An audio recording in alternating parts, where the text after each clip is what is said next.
लाला नंद किशोर तुम कुंजी हो हमारी, नटखट बाल कन्हैया कर माखन चोरी हर बारी।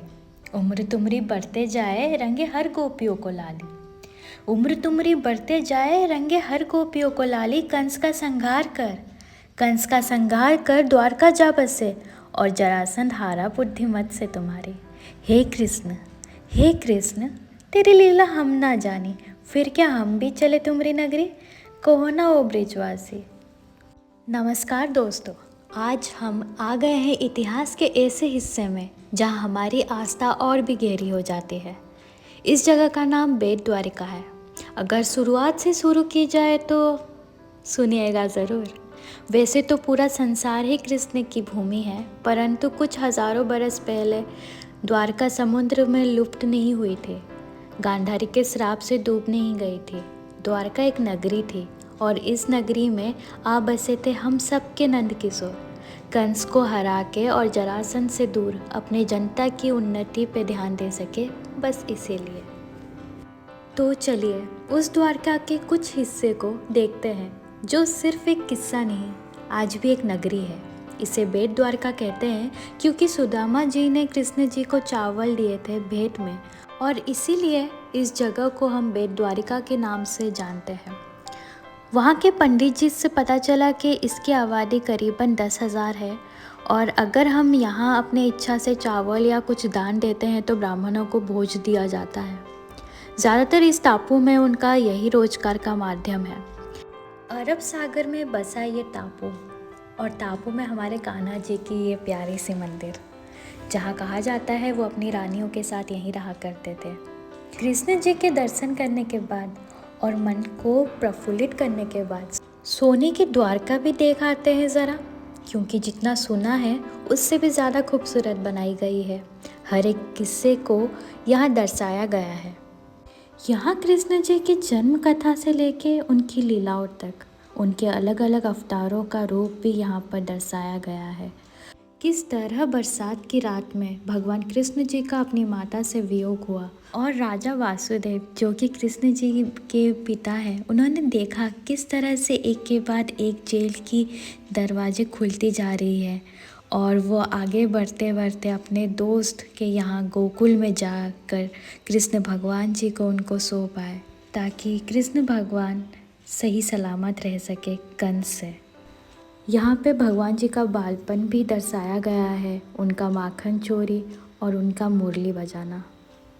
वृंदावन में आज भी एक स्थान है जहाँ पर कहा जाता है कि यहाँ पे कृष्ण भगवान जी ने गोपियों का वस्त्र हरण करा था, और उनके जन्मभूमि का भी एक छोटा सा झलक मेरे पिछले वाले व्लॉग में भी है, आप उसे भी देख सकते हैं। यहाँ पे विष्णु और लक्ष्मी माता की छवि है। फिर हमने माँ लक्ष्मी जी के कई सारे अवतारों के दर्शन किए, विद्या लक्ष्मी माँ, महालक्ष्मी माँ, गजलक्ष्मी माँ, धन लक्ष्मी माँ, इस तरह से कई सारे अवतार थे लक्ष्मी माँ के यहाँ पे, जो शायद मुझे पहले पता नहीं था, यहाँ पे आकर पता चला। महाभारत का भी विवरण यहाँ देखने को मिला है, जहाँ द्रौपदी का वस्त्र हरण का भी चित्रण बना है, जो कि महाभारत का सबसे पीड़ित और दर्दनाक दृश्य था। और इस दृश्य में दर्शाया गया है कि किस तरह गंगा पुत्र भीष्म अपनी मृत्यु का इंतजार करते वक्त वन सैया पे लेटे हुए हैं एवं कृष्ण भगवान जी से ज्ञान प्राप्त कर रहे हैं, और अर्जुन जी भी अपनी क्षमा प्रार्थना उन्हें सुना रहे हैं। और आखिर में चारों धाम की यात्रा का प्रबंध कर रखा है। कैसे देखना चाहोगे? बस अपनी कलाकारी से। हमारे चारों धाम के ठाकुर जी की नक्काशी करके, बद्रीनाथ के विष्णु जी, पुरी के जगन्नाथ जी, सुभद्रा माता और बलभद्र जी, रामेश्वरम के शिव भगवान जी, और द्वारका में बसे द्वारकाधीश जी की छवि जो यहाँ है इस सोने की द्वारका के अंत भाग में। वैसे किसी चीज़ का अंत ही तो आरंभ का कारण होता है ना दोस्तों। यहाँ से वापस चलते चलते इस जगह की कुछ यादें हम अपने साथ बटोर के ले जा रहे हैं, हमारे घर वालों और दोस्तों के लिए।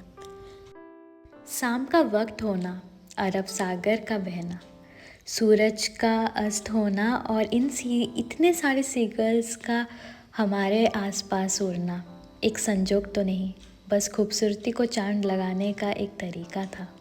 श्री कृष्ण जी का या कुदरत का, पता नहीं। वैसे बेट द्वारका का सबसे पास वाला रेलवे स्टेशन ओखा है और हमने ओखा से जैसे ही हम बेट द्वारका से उतरे हमने ऑटो ले ली द्वारका के लिए। और द्वारका जाने से पूर्व श्री नागेश्वर ज्योतिर्लिंग एवं गोपी तालाब भी आएगा। और फिलहाल हम गोपी तालाब पहुंच चुके हैं। यहाँ पे 2 मंदिर हैं, एक गोपीनाथ जी की और एक रुक्मणी माता की, और तालाब है गोपियों की। और यहाँ कहा जाता है कि एक चंदन मिलता है जिससे काफ़ी सारी स्किन डिजीज़ ठीक हो जाती है, पर इस बात में कितनी सच्चाई है ये मुझे नहीं पता। कहा जाता है कृष्ण भगवान जी जब वृंदावन से द्वारका आ गए थे, गोपियाँ यहाँ आई थी और रासलीला किया था, और इसी जगह शायद जल समाधि भी की थी। इसी वजह से यहाँ की जो मिट्टी है या चंदन कहा जाए, जिससे स्किन डिजीजेस ठीक हो जाती है, कहा जाता है। फिर हम पहुँच गए नागेश्वर ज्योतिर्लिंग। जय शिव शंभू, हर हर महादेव। हमारे इस भारत भूमि में 12 ज्योतिर्लिंग है। सोमनाथ जी, नागेश्वर जी, भीमशंकर, त्र्यंबकेश्वर, वैद्यनाथ, महाकालेश्वर, ग्रिनेश्वर, ओमकारेश्वर, काशी विश्वनाथ, केदारनाथ, रामेश्वरम और मल्लिकार्जुना। उनमें से एक ज्योतिर्लिंग यह भी है जो द्वारका के पास बसी है और नागेश्वर ज्योतिर्लिंग है। और हमारी खुशकिस्मती ये थी कि हमें शाम की आरती देखने को मिली। वैसे कहा जाता है कि यहाँ पे एक असुर था जिसका नाम दारुका था, और दारुका असुर ने सुप्रिया नाम की एक लड़की को अपने बस में कर लिया था, जो कि एक शिव भक्त थी।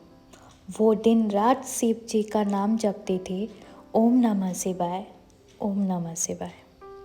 शिव जी यहाँ स्वयं उपस्थित हुए और इसीलिए इस शिवलिंग की आज भी हम पूजा करते हैं, क्योंकि भगवान शिव यहाँ खुद स्वयं प्रकट हुए थे।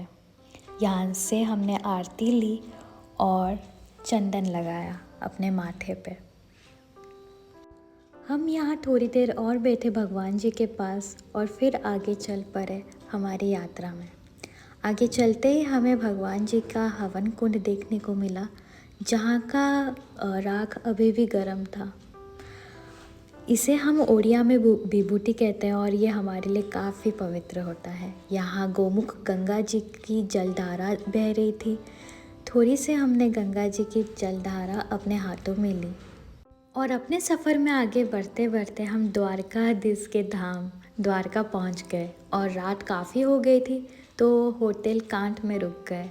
ये होटल अभी नया ही बना है और 3 महीने पहले ही इसका इंटीरियर हुआ है। हमें ये ओनर से जानने को मिला। काफ़ी रात हो गई थी तो सारे होटल्स भी बंद हो गए थे और हमने ये बर्गर और सैंडविच से अपना पेट भर लिया।